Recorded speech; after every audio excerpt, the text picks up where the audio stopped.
સુરત શહેરના વરાછા વિસ્તારમાં વધુ એક મોટું હેતરપિંડીનું કૌભાંડ સામે આવ્યું છે।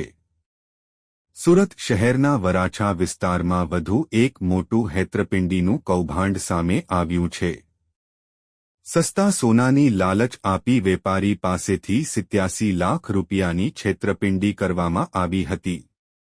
આરોપીઓએ કસ્ટમમાંથી સોનું છોડાવી સસ્તામાં આપવાની લાલચ આપી વેપારીએ ડુપ્લિકેટ આંગડિયા પેઢી મારફતે રૂપિયા જમા કરાવ્યા હતા। વેપારીએ હેતરાઈ ગયા બાદ વરાછા પોલીસ મથકે ફરિયાદ નોંધાવી હતી। આ પહેલા પોલીસે 10 આરોપીઓને ઝડપી લીધા હતા। તપાસ દરમિયાન પોલીસે વધુ 2 આરોપીઓને પકડી પાડ્યા છે અને બંને પાસેથી કુલ ₹52 લાખથી વધુની રકમ કબજે કરી છે। વરાછા પોલીસે આ સમગ્ર પ્રકરણમાં વધુ તપાસ હાથ ધરી છે અને શંકાસ્પદ અન્ય વ્યક્તિઓની શોધખોળ પણ શરૂ કરી છે। સમગ્ર કૌભાંડ પાછળ મોટા નેટવર્કની શક્યતા પણ વ્યક્ત કરવામાં આવી રહી છે।